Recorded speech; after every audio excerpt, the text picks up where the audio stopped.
दोस्तों, आज की कहानी मेरी और मेरे पड़ोस में रहने वाली दीदी की है। आशा है आप सबको कहानी बहुत पसंद आएगी। अगर कहानी अच्छी लगे तो एक लाइक ज़रूर कर देना। चैनल पर पहली बार आए हो तो चैनल को सब्सक्राइब कर लेना। और हाँ, गंदे कमेंट मत करना प्लीज़। ये कहानी केवल आपके मनोरंजन के लिए है। तो चलिए कहानी को आगे बढ़ाते हैं। दोस्तों, मैं यूपी के चंदौली का रहने वाला हूँ। मेरा नाम लक्की है और मैं बीएससी फर्स्ट ईयर का स्टूडेंट हूँ। यह कहानी मेरी और मेरे पड़ोस में रहने वाली एक लड़की की है जिसका नाम कोमल है। वो मेरे से उम्र में बड़ी है। मैं उसको कोमल दीदी बोला करता हूँ। वह अभी बीएससी कर चुकी है और एमएससी कर रही है। कोमल का घर मेरे घर के बिल्कुल बगल वाला ही है, तो हम दोनों के घर वालों में अच्छी जमती है। अच्छे व्यवहार की वजह से मेरा हमेशा उसके घर आना जाना होता रहता है। मैं उसके घर जाता हूँ तो उससे अपनी पढ़ाई के बारे में चर्चा होती रहती है। एक दिन उन्होंने कहा, तुम रोज़ कॉलेज से आने के बाद मेरे घर आ जाया करो तो तुम्हारे सब्जेक्ट्स को अच्छे से समझा दिया करूँगी। मैंने हामी भर दी और अब मैं रोज़ कॉलेज से आने के बाद उनके घर चला जाता था। हम दोनों छत पर जाकर थोड़ा स्टडी करते और उसी दौरान हम दोनों के बीच हल्का फुल्का मजाक भी हो जाता। कुछ ही समय में यह हो गया था कि स्टडी कम होती और मजाक ज़्यादा होने लगा था। हम दोनों अब बिल्कुल पक्के दोस्तों की तरह एक दूसरे के साथ अच्छा व्यवहार करने लगे थे। उसके दो भाई भी हैं। वे दोनों बाहर रहकर स्टडी करते हैं। सारा दिन वह अपने घर पर दादा दादी के साथ ही रहती है।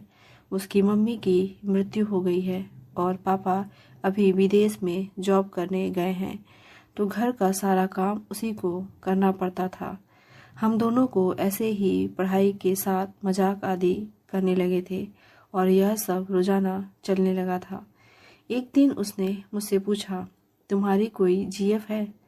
मैंने बोला, नहीं। उसने तपाक से कहा, अरे तो कब बनाओगे? क्या जब बूढ़े हो जाओगे तब? मैंने कहा, यार कोई ढंग की लड़की मिलती ही नहीं है, तो ऐसे कैसे गर्लफ्रेंड बना लूं? उसने पूछा, तुमको ऐसी कैसी लड़की चाहिए जो तुम्हें कोई नहीं मिल रही है? मैंने कहा, वह कम से कम तुम्हारी तरह हो तो ही सोचूंगा। तो उसने पूछा, मेरी तरह का क्या मतलब है? मैंने बोला, केयरिंग हो, हॉट हो और इंटेलिजेंट भी हो तो ज़रूर बना लेता। इस पर उसने बोला, अच्छा यह मसला है? मैंने उससे पूछा, हाँ यह मसला है। अब तुम बताओ, तुम्हारा कोई बीएफ है क्या? उसने बोला, हाँ है। तो मैंने कहा, उससे मिलती हो? वह बोली, यार बात तो हो जाती है पर मिलना नहीं हो पाता। फिलहाल उससे मिले 4 महीने हो गए हैं। तब से अब तक हम नहीं मिल सके हैं। मुझे बाहर जाने का टाइम ही नहीं मिलता है, तो कहाँ से मिलूं? मैंने पूछा, अच्छा कहाँ कहाँ घूमी हो उसके साथ? उसने कहा, यार वह मुझे लेकर तो कई बार गया पर घूमने का टाइम ही नहीं मिला। मैंने कहा, इसका क्या मतलब हुआ? जब साथ जाती हो तो और कैसा घूमना चाहती हो? उसने कहा, अरे वह सब छोड़ो। मैंने कहा, ओके और बताओ उसके साथ क्या चल रहा है? उसने बताया, वह घर आ जाता है। खाने पीने के बाद हम दोनों का ऐसा रहता है कि थोड़ा सा रेस्ट किया और उसके बाद ज़रा सा भी टाइम नहीं मिलता। मैंने कहा, अरे तो रेस्ट क्यों करते हो? उसी समय घूम लेना चाहिए ना। उसने कहा, जब तुम्हारी जीएफ होगी और बाहर घूमने ले जाओगे ना, तब सब पता चल जाएगा कि रेस्ट क्यों करना होता है। मैं समझ गया कि ये क्या बात करना चाह रही है। फिर मैंने पूछा, अच्छा बाहर घूमने कितनी बार गई हो? उसने कहा, गई तो कई बार हूँ पर घूम नहीं पाते। मैंने कहा, अच्छा घूम नहीं पाती हो, कुछ हुआ भी है उसके साथ या बस ऐसे ही रेस्ट ही हो पाता है? उसने मेरी बात पकड़ ली और बोली, चुप रहो, तुम अब बस करो, ज़्यादा मत बोलो। मैं हंस दिया। उस दिन के बाद हम दोनों में एकदम से खुली बातें होने लगी थी। एक दिन मैं उसके घर गया था। उस वक्त वह लेटी हुई थी और उसकी तबीयत ठीक नहीं थी। मैं बैठ गया और पूछा, क्या हुआ, क्या समस्या है?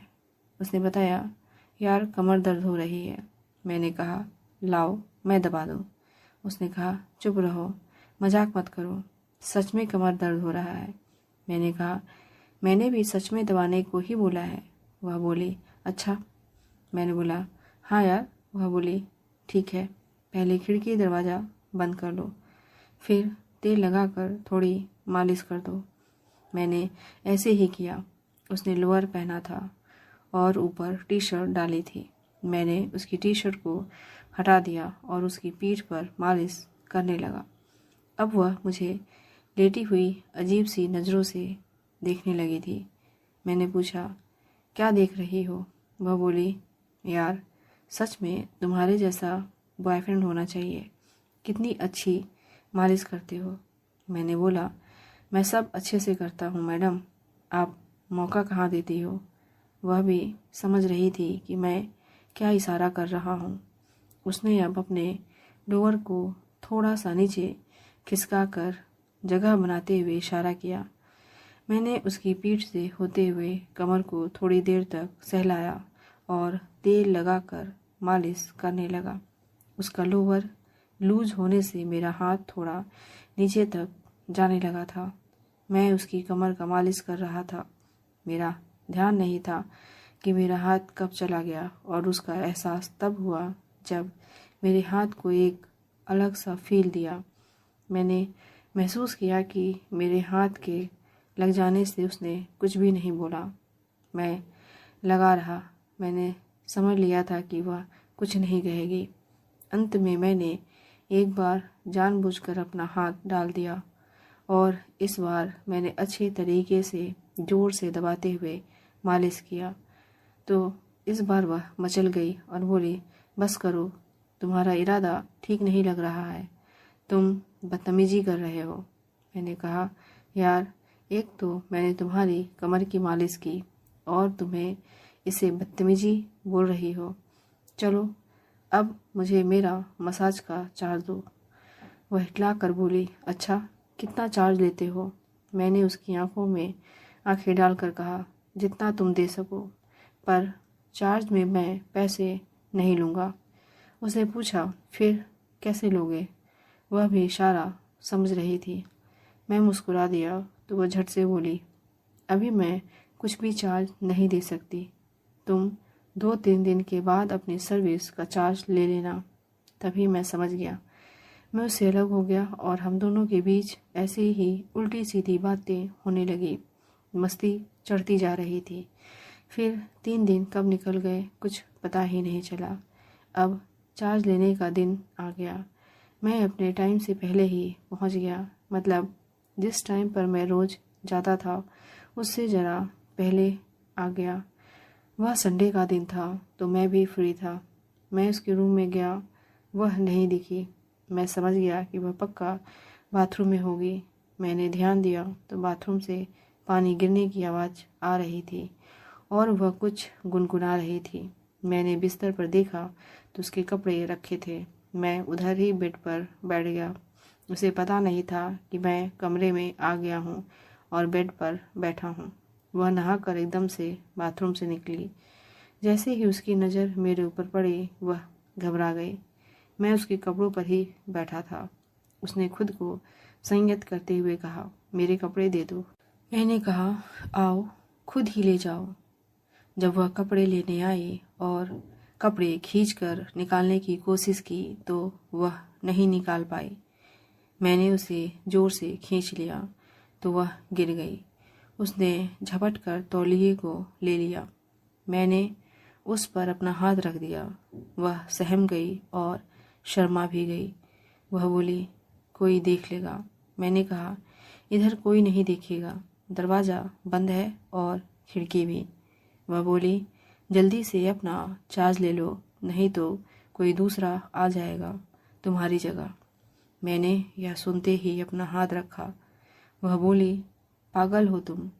मैं उसकी बात को सुना करते हुए लगा रहा। वह भी अब पूरे मूड में आ गई थी। वह उसी तौलिए से पूछने लगी। थोड़ी देर बाद मैंने उसे फिर अपने पास खींचा। वह बोली, साले पागल हो क्या? मैंने पूछा, तुम्हारा बॉयफ्रेंड कैसा है? वह बोली, यार उसका मत पूछो, वह तो बेकार है। वो सही होता तो तुमको चांस क्यों मिलता? मैंने कहा, मज़ा आ रहा है। वह बोली, हाँ बहुत। मैं कहाँ मानने वाला, वह देख रही थी। मैंने कहा, यार मज़ा नहीं आया, मेरा फिर मूड बन रहा है। वह बोली, तो अब क्या करना है? मैंने कहा, यार वह तो बस ऐसे ही स्टार्टअप था। वह बोली, रुको पहले मैं देख कर आती हूँ कि कोई आया तो नहीं है। फिर वह बाहर गई और दरवाजे बंद करके अंदर आ गई। मतलब वह खुद मचल रही थी। हम दोनों मस्ती करने लगे। मैंने पूछा, मज़ा आया? उसने कहा, यार सच में अभी तक इतना मज़ा कभी नहीं आया था। सच में तुम बड़े खिलाड़ी निकले, मैं तो तुम्हें छोटा समझती थी। मैंने कहा, मैं तुम्हारे जैसा ही हूँ। वह हंसने लगी।